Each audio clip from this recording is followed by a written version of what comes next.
Le principe de l'atelier, c'est de proposer des projets aux étudiants. Donc ça va être des projets qui vont toucher à soit de la soudure, de l'impression 3D, de l'électronique. Tout ça dans des projets qui sont assez ludiques pour eux.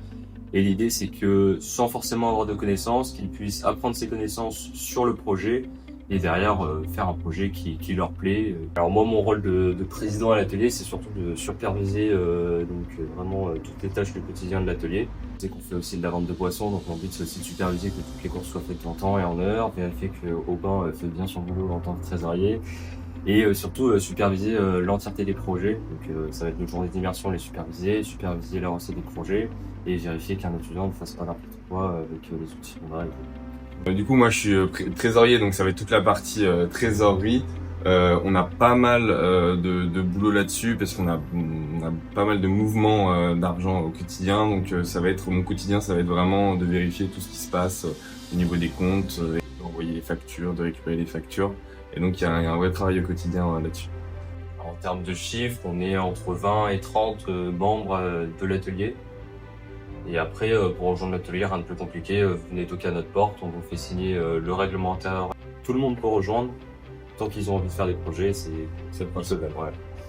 Et du coup, là, on est en train d'imprimer un petit vase comme ça qui ira sur le mur. C'est des petits vases qu'on a récupérés sur un site et que du coup, on est en train de lancer sur notre nouvelle imprimante 3D qu'on a réceptionnée en début de semaine. On peut imprimer énormément de matériaux différents. Là, on le fait en PLA, donc c'est l'un des matériaux les plus basiques d'impression 3D. Derrière, elle peut aller sur des matériaux beaucoup plus techniques comme du PETG, de l'ABS, de l'ASA. Et c'est vraiment une imprimante qui a l'avantage d'avoir un grand plateau d'impression et des caractéristiques techniques qui sont vraiment intéressantes pour son prix et sa gamme de prix. Là, nous propose aussi, nous demande pour les JDMI des petits ateliers et on propose un atelier avec une petite carte comme ceci qui a un ESP et on va venir faire souder en fait les broches par les lycéens et donc ça leur permet de toucher un peu au monde de l'électronique et du code, notamment en C++ sur ce genre de carte. Donc l'idée de ce projet, c'est de faire un néon LED à l'effigie de notre logo. Donc on a pris notre logo et derrière on a acheté une plaque de plexiglas qui a été coupée via la découpeuse laser et de ligoter en bas.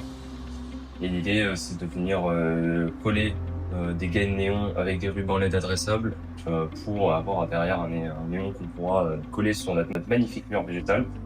Et là actuellement ce qu'on voit c'est vraiment la partie soudure. Donc là il y a encore beaucoup de travail à faire pour sécuriser les soudures et tout. Mais du coup, à la fin, on aura un magnifique néon qui sera affichable sur les murs.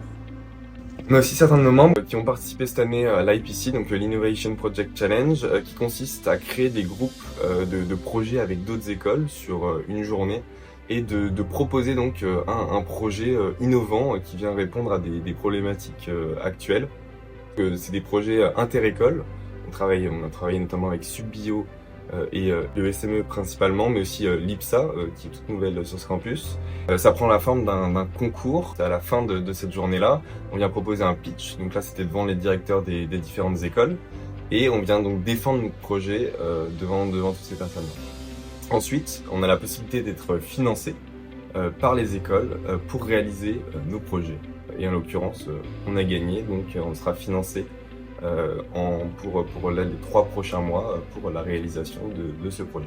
En plus de réaliser des projets à l'atelier, on propose également un vaste choix de vente de boissons sucrées, boissons énergisantes et snacks à tous les étudiants de PIDA, mais aussi à tous les étudiants de ce campus, à des prix beaucoup plus intéressants que les distributeurs. Ça nous permet de financer d'autres projets donc, de l'atelier électronique. Et ça nous permet vraiment d'être un peu plus indépendant et d'avoir des financements sur en fait, toute l'année. Ce qui est vraiment bien pour développer un atelier avec autant de monde et autant de projets.